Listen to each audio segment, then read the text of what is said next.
La Kabbale des Safed parmi les chrétiens. Dans un article important sur la diffusion de la Kabbale des Safed en Italie, Moshe Idel a remarqué il y a quelques années une différence de poids entre deux courants principaux de la Kabbale des Safed par rapport à la perméabilité de leur contenu doctrinal parmi les chrétiens. Cette différence, il s'avère, est double, interne et externe, et je vais essayer de m'expliquer.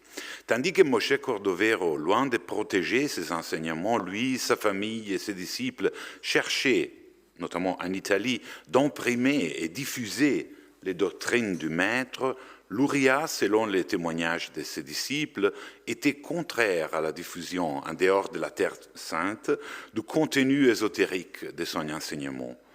D'autre part, selon Idel, le côté philosophique de la Kabbale de Cordovero, son aspect synthétique, son affinité avec le platonisme et la pensée de la Renaissance auraient favorisé la diffusion de la Kabbale cordovérienne parmi les chrétiens, qui, en entrant en contact avec la Kabbale des disciples de Luria, ne pouvait pas manquer de registrer son étrangeté à la philosophie et peut-être son ambition à se substituer à la pensée philosophique. Quoi qu'il en soit, les premières traces de diffusion de la Kabbale des Safed parmi les chrétiens, à part le voyage de Guillaume Postel à Jérusalem entre 1549 et 1550, qui ne semble pas avoir laissé une trace, sinon indirecte, sur sa production kabbalistique chrétienne, confirme que c'était Cordovero, l'auteur des Safed, les plus connus et les plus commentés de la part des chrétiens, qui montrait un intérêt pointu pour la Kabbale. La diffusion de la Kabbale lurianique, en fait, s'est produite plus tardivement. Une des premières notices d'une confrontation entre la Kabbale de Cordovero par l'entremise d'un de ses élèves directs, les Juifs italiens, on vient d'entendre celui, Mordechai Dato, et la spéculation chrétienne sur la Kabbale est, à vrai dire, plutôt obscure et semble aller dans la direction opposée.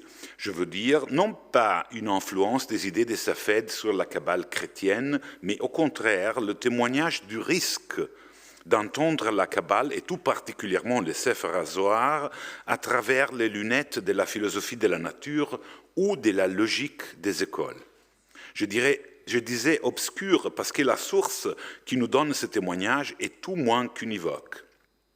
Dans une lettre non datée, préservée à la bibliothèque palatine de Parme, écrite par Mordechai Dato après son séjour à Safed, où il avait écouté, on vient de l'entendre, l'enseignement de Moshe Cordovero, une lettre envoyée à Ezra de Fano, qui jouera un rôle très important dans la diffusion de la Kabbale safédienne en Italie, et tout particulièrement à Mantoue. Dato met en garde Ezra, qui devait lui avoir demandé comment concilier la fidélité au Zohar et la philosophie naturelle, et lui écrit de se méfier des explications rationalistes ou parfaitement logiques des doctrines du Zohar, en évitant ce qu'il était advenu, et je cite, à un savant des nations, dont il déclare avoir vu l'ouvrage il y a plusieurs années. Dans cet ouvrage, les savants a cité morceau après morceau, sans ordre ou en vrac, pour trouver une interprétation compatible avec les sens logiques ou les sens naturels. Le nom de ces savants est, dans les manuscrits de Parme, noté comme Ioann de Oriclino, ne pas vocaliser. Et l'éditeur, le premier éditeur du texte, Meir Benayahu, n'a pas hésité à l'identifier avec Johannes Reuchlin, ce qui paraît plausible à première vue. Néanmoins, Benayahu arrive à suggérer dans une note que Dato ferait allusion à l'ouvrage de Reuchlin intitulé De Verbo Mirifico, paru la première fois à Bâle en 1494. Cette identification, suivie aussi au moins en partie par Robert Bonfil, me semble problématique, surtout en considération du fait que dans cet ouvrage, dans les De Verbo Mirifico, Reuchlin ne mentionne jamais le Zohar, qu'il n'avait certainement pas lu à cette époque et que très probablement il n'a jamais lu de sa vie. Si ce n'est pour les citations qu'on en trouve dans le commentaire de Menachem Rekanati sur le Pentateuque. En fait, même dans les De Arte Cabalistica, paru beaucoup plus tard, en 1517, Reuchlin ne mentionne les Zohar qu'une fois et ne cite aucun passage.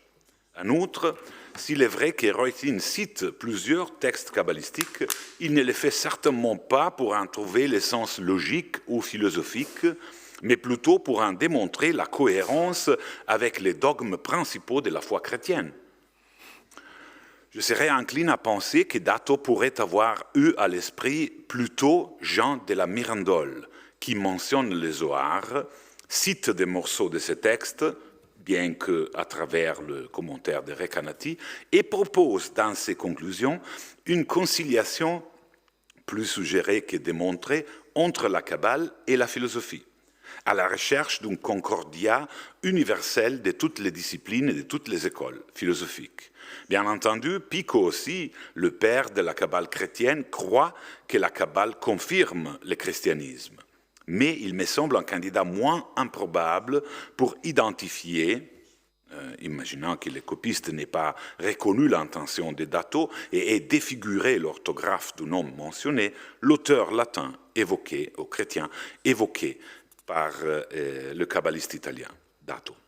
Quoi qu'il en soit, peut-être pour prudence, Dato ajoute immédiatement, après le nom d'Aricalino, qui pourrait se lire Mirandolano, en changeant un peu les lettres, je suis conscient, si ma conjecture est correcte, une formule obscure avec une abréviation Shemo Lamed Dalet, Shemo Lad. Ce qui Benayahu a proposé, non sans doute, d'entendre comme Shemo le Hevel Domé. Son nom ressemble à rien.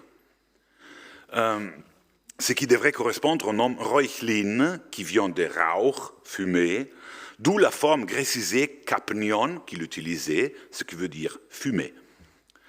Hevel, comme dans le Kohelet. La même abréviation, à vrai dire, pourrait être interprétée comme Shemo Lamevin Dai. Son nom suffira pour qui l'entend. Ou bien Shemo Lodavka, c'est-à-dire je ne cite pas son nom de façon correcte, et je l'ai fait exprès, parce qu'il pourrait être dangereux de le citer de façon reconnaissable. Je me rends compte que, comme ça, on pourrait soupçonner presque n'importe qui derrière ces lettres. Mais ce qui me semble plus intéressant, c'est le fait que Mordecai Dato se montre lucidement conscient du fait que la rationalité ou le caractère raisonnable, la qualité dialectique de la doctrine kabbalistique ou de la lecture cordovérienne du Zohar escompte le danger de l'assimilation par les chrétiens. Le résultat de ces dangers est, selon ces mots, que les savants non-juifs auxquels il fait allusion, bien que préoccupés d'esquiver l'attribution de la corporéité au divin, finit par rendre le formeur semblable à la forme. À la lettre, comparer ce qui donne la forme à la forme même. Ou bien, ce qui revient au même, les serviteurs au maître, ce qui équivaut à dire les créateurs à la créature. Comme on le sait très bien, c'est le problème lucidement anticipé par Mordechai Dato de chaque essai de traduction des idées exprimées dans les langages kabbalistiques, tout particulièrement l'enseignement d'Isaac Luria, dans le langage de la philosophie.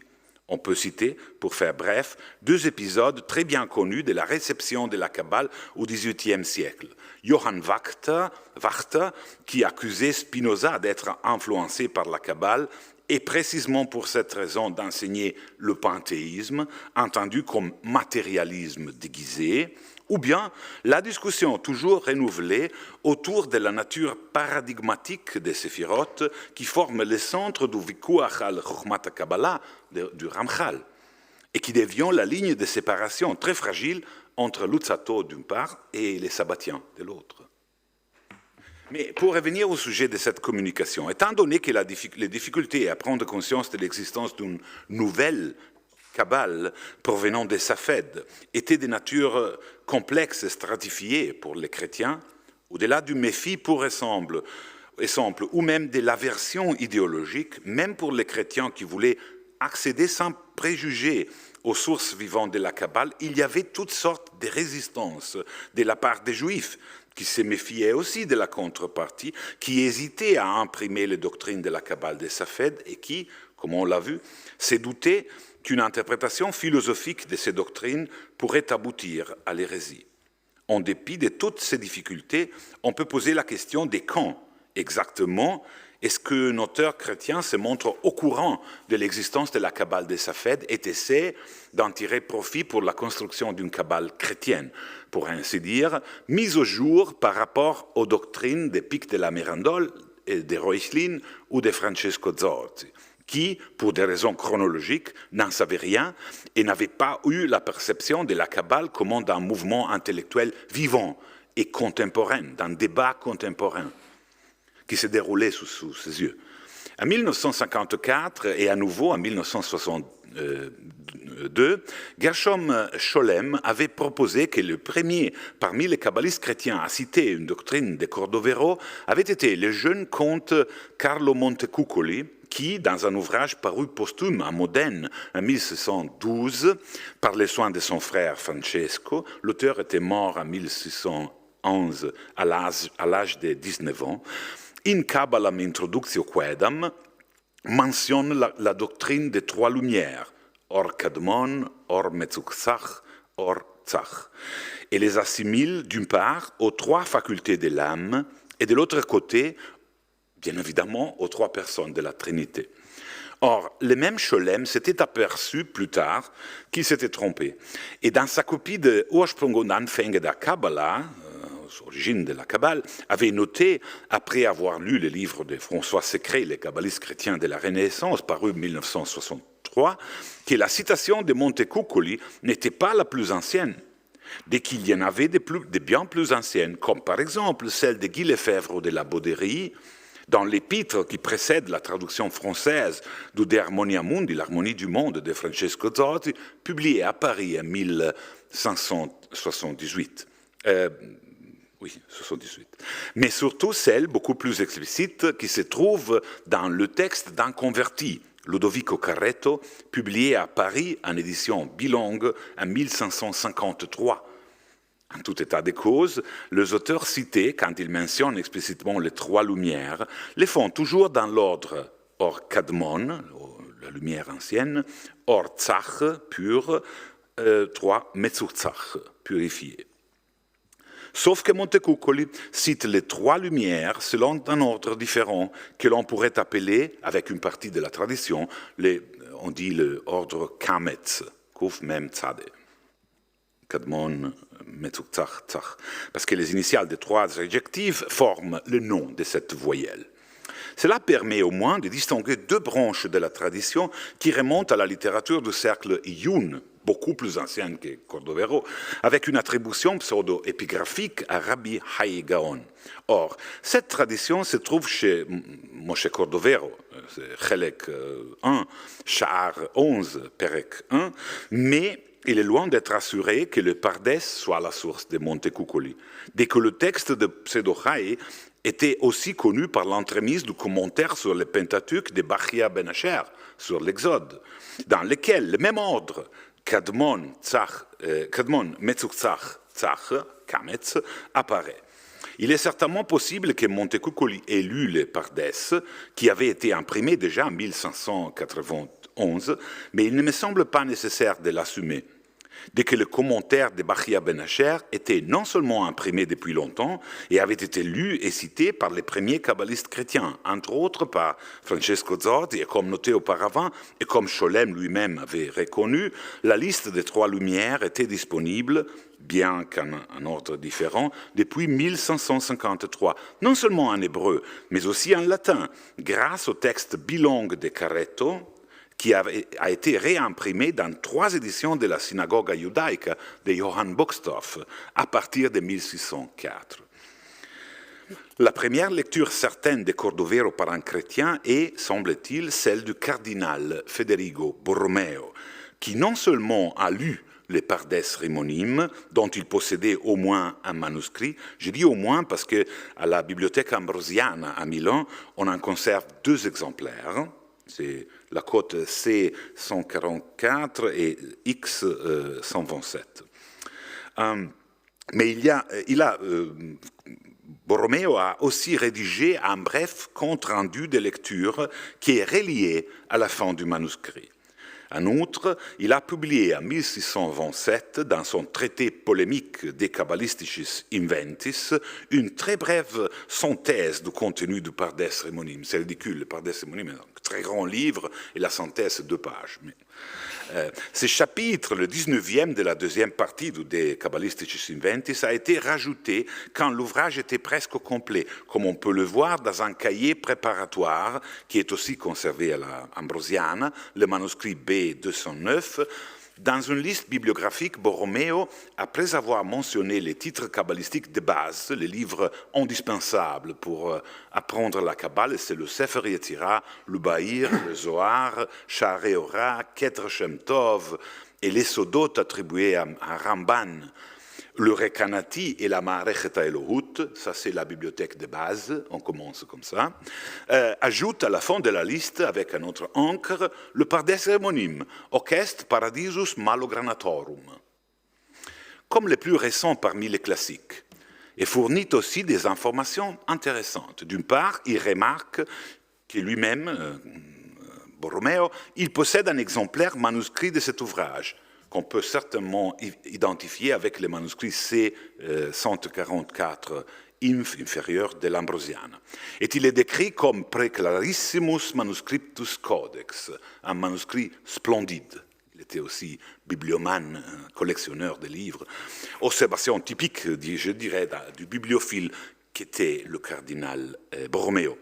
En outre, il note qu'il faudra ajouter aux excerpts kabbalistiques contenus dans les cahiers les notes qu'il a prises après la lecture de Pardes.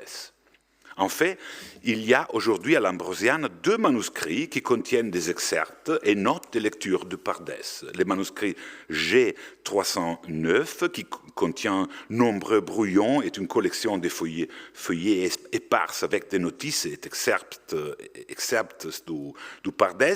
Et à la fin du manuscrit C144 INF, comme noté par Carlo Bernheimer dans le catalogue des manuscrits hébreux de l'Ambrosiana de 1933, il y a 6 feuillets de la main du cardinal qui contiennent la description du contenu du Pardes, celle imprimée en 1627, en très peu d'exemplaires. Or, comme Gene Matanki a découvert très récemment, ces manuscrits ont été copiés précisément par Ezra de Fano, l'interlocuteur de Mordechai Dato. Ces détails nous laissent voir, en partie au moins, les réseaux d'élèves de Cordovero, tout particulièrement Mordechai Dato, Avraham Galante et les kabbalistes et copistes Ezra de Fano, qui ont concrètement permis la diffusion de la Kabbale cordovérienne en Italie dans la deuxième moitié du XVIe siècle.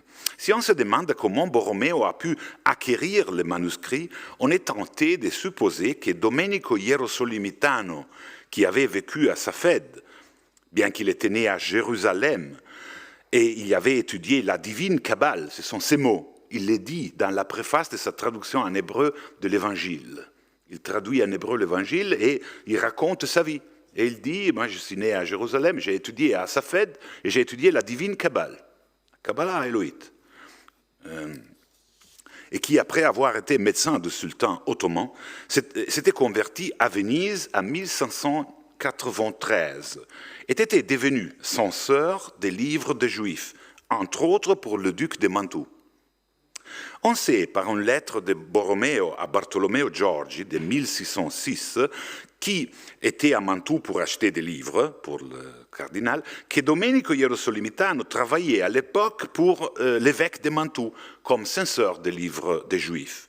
Borromeo invita Hierosolimitano à s'installer à Milan comme professeur d'hébreu au collège ambrosien qu'il venait de fonder. Mais c'est surtout comme agent procurateur pour acheter des livres hébreux à Mantoue et ailleurs, même à Constantinople, où, à vrai dire, Hierosolimitano n'arriva jamais, ou ne reviendra jamais, qu'il a été, Domenico Hierosolimitano était actif pour le cardinal entre 1606 et probablement 1609. En tout cas, on les retrouve à Rome à partir de 1610, où il rédigea et dicta ses œuvres hébraïques et italiennes jusqu'à sa mort en 1622. Un autre agent de Borromeo, Papirio Bartoli, s'empressa à informer le cardinal de la mort de Domenico. Ça veut dire, même beaucoup d'années après, il y avait quelqu'un à Rome qui informait le cardinal que Domenico était mort, c'est-à-dire comme quelqu'un qu'il avait très bien connu. Mais aussi, ce n'était jamais seulement personnel. Quand on est collectionneur de livres, il y a toujours la collection à la première place. Et Bartoli écrit, il avait, avec toute diligence, inspectionné sa bibliothèque privée. Le corps de Domenico Hierosolimitano était encore chaud, mais il s'interrogeait, est-ce qu'il y a quelque chose à prendre?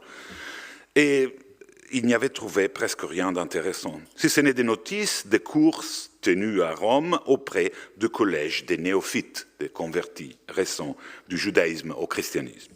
Jusqu'à la fin, donc, et même après, Domenico Hierosolimitano fournit actuellement ou potentiellement la collection du cardinal. Je n'ai pas pu trouver une preuve définitive du fait que Domenico puisse avoir procuré les manuscrits du Pardeste et Ezra de Fano à Borromeo, mais tenu compte que parmi les manuscrits de l'Ambrosiana, on trouve la signature de Domenico sur pas moins de 40 manuscrits, dans les C144 INF, c'est-à-dire les manuscrits du Pardeste, il y a la signature de Domenico Hierosolimitano, et 200 imprimés. Le moins qu'on puisse en dire est que la circonstance, sinon prouvée, est hautement probable. Les notes de Borromeo sur les livres ne cachent pas l'intention d'en censurer les doctrines, selon les programmes de l'ouvrage De Kabbalisticis Inventis, où elles sont publiées. Après avoir reconnu que personne n'a traité la doctrine kabbalistique de façon plus diligente que Cordovero, et après avoir remarqué les penchants philosophiques de Cordovero, vraiment, il dit « Vult tamen videri philosophus ».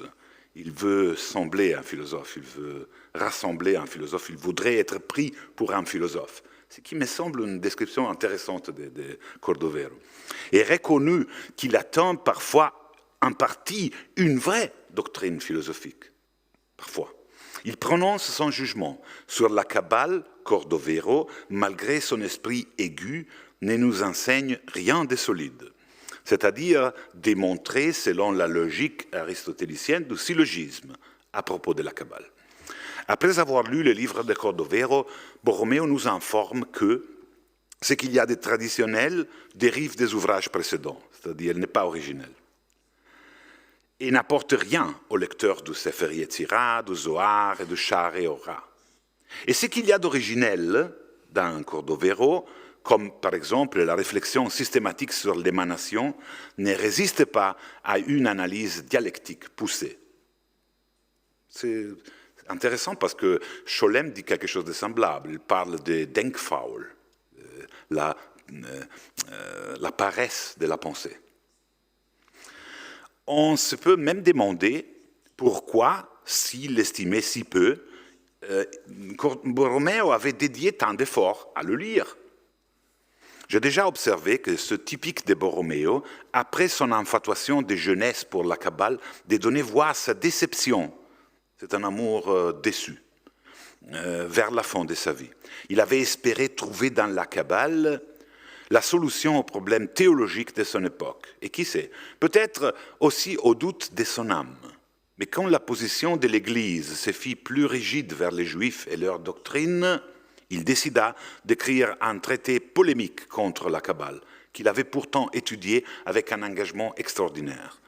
Même dans les chapitres sur Cordovero, peut-être influencé par Hierosolimitano, il commence par relever que, avant la lecture, quand il put finalement, tandem, il avait longtemps désiré avoir le livre dans ses mains, le pouvoir le lire. Tandem, finalement, il a pu s'en emparer. Il croyait avoir finalement trouvé le lieu où se cachaient des vrais trésors kabbalistiques. Credebamus utique kabbalisticos thesauros in eo libro latentes, tandem esse inventus.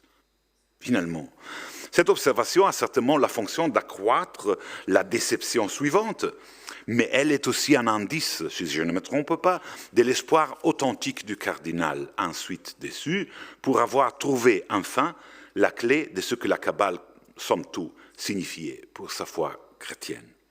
On sait que le Pardes Rimonim devint, par exemple, sous la plume du jésuite Athanasius Kircher, une voie d'accès privilégiée pour la connaissance de la Kabbale, surtout dans sa dimension pratique.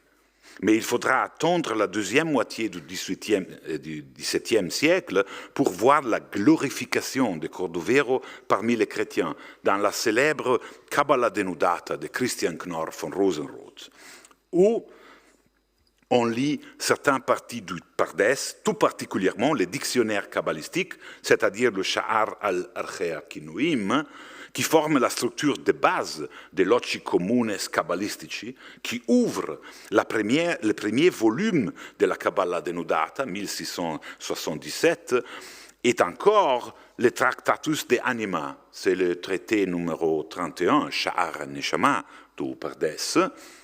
Les deux extraits en latin qui s'étendent pour des centaines de pages ne servent que comme apparatus pour la lecture du Zohar et des Tikkunim. C'est pas moi qui le dis, c'est Knorr von Rosenroth. Ça, c'est l'apparatus préalable pour pouvoir approcher, pour pouvoir entendre le Zohar et les Tikkunim.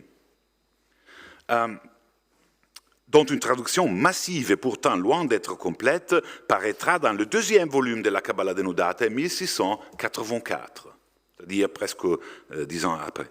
La preuve que cette anthologie, ou bien encyclopédie kabbalistique, correspond à une phase complètement différente de la réception de la Kabbale des Safed est le fait que même les volumes introductifs contient la traduction, que le même volume introductif contient aussi la traduction du Sefer Drushim, attribué directement à Isaac Luria, mais provenant des notices de Chaim Vital, recueillies par Benjamin Alevi et Elisha Vestali. Et dans le deuxième volume, le Sefer Gilgulim est aussi traduit en latin.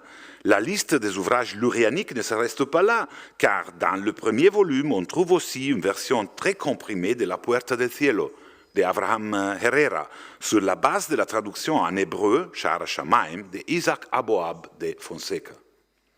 Les deux volumes de Knorr von Rosenroth, qui avaient été conçus comme une audace proposition pour surmonter les divisions religieuses parmi les chrétiens, c'est-à-dire l'intérêt de la Kabbale pour Knorr von Rosenroth est essayer la paix entre protestants et catholiques. Justement à travers la Kabbale, ont eux un succès remarquable et ont été lus avidement par Isaac Newton ou Leibniz. On lit dans les lettres de Newton qu'il ne pouvait plus attendre. Il voulait immédiatement lire le deuxième volume parce qu'il attendait la partie alchimique, la partie sur les métaux, le Esh Metzaref, qui l'intéressait beaucoup pour ses commentaires sur l'Apocalypse. C'est le même Isaac Newton de la physique, hein, c'est la même personne. Mais il représente une phase différente de la réception de la Kabbale parmi les chrétiens, une phase, je dirais, encyclopédique, érudite et néanmoins très influente. Il suffira de réfléchir sur la carrière d'un concept. Je ne cite que un, mais il y en a beaucoup, un concept comme Tzimtzum. Dans la pensée occidentale, elle a été racontée d'ailleurs par Christoph Schulte, du piétisme d'Oettinger, qui réussit à trouver un manuscrit du Etz Chaim après avoir étudié la Kabbalah denudata, c'est-à-dire il lit les livres et il veut trouver les manuscrits hébreux, jusqu'à l'idéalisme allemand. Hegel connaît le concept de Tzimtzum, qu'il refusait, mais Schelling essaya de l'intégrer dans sa conception dialectique. De Schelling à Franz Josef Molitor, qui pourrait être défini le dernier des kabbalistes chrétiens, il n'y a qu'un pas. Et comme tout le monde le sait, l'ouvrage de Molitor, Philosophie der Geschichte oder über die Tradition, philosophie de l'histoire ou sur la tradition, a été l'étincelle, le nitzotz, qui a causé l'incendie de la passion de Gershom Scholem pour la Kabbale. En lieu d'une conclusion, je voudrais raconter une anecdote qui concerne Scholem, Walter Benjamin, Ernst Bloch, mais surtout les voies parfois mystérieuses de la transmission de la Kabbale des Safed, même parmi des penseurs juifs. En 1919, Benjamin écrit à Scholem qu'il vient de terminer la lecture du livre Esprit de l'utopie de Bloch et lui raconte en connaissant l'intérêt de l'ami, de Scholem, je veux dire, pour la Kabbale, qu'il a été frappé par une citation du Zohar qui se trouve à la fin de l'ouvrage de l'Esprit de l'Utopie, Geist der Utopie, paru en 1918. Et je cite, « Sachez, dit en ce sens, un ancien manuscrit du Zohar, sachez que pour chaque monde, il y a deux regards. » Ça, c'est Bloch qui le dit. Hein.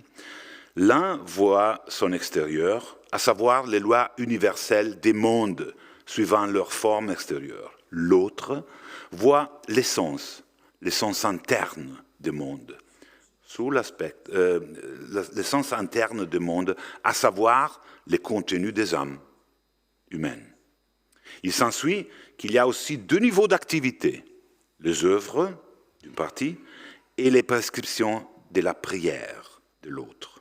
Les œuvres sont là pour parfaire le monde sous l'aspect de leur extérieur, mais la prière pour faire tenir le monde unique dans les autres et les emporter vers les auteurs.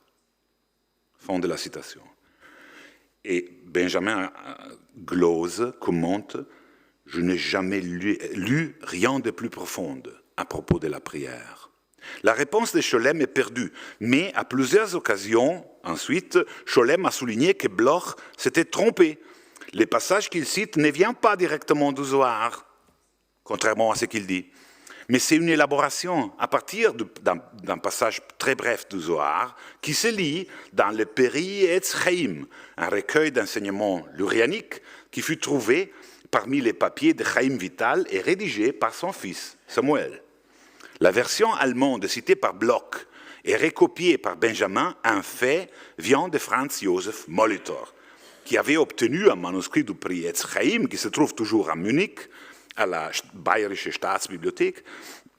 Et Molitor avait obtenu ce manuscrit du Prix Etz Chaim par les soins de Schelling, qui était bibliothécaire à cette époque de la Bibliothèque royale de Munich. Beaucoup plus tard, dans sa vie, Bloch a reconnu de n'avoir jamais lu le Zohar, mais que toutes les citations qu'il en donne dans ses œuvres, il les avait trouvées dans Molitor. C'est-à-dire, il avoue que sa source est Molitor.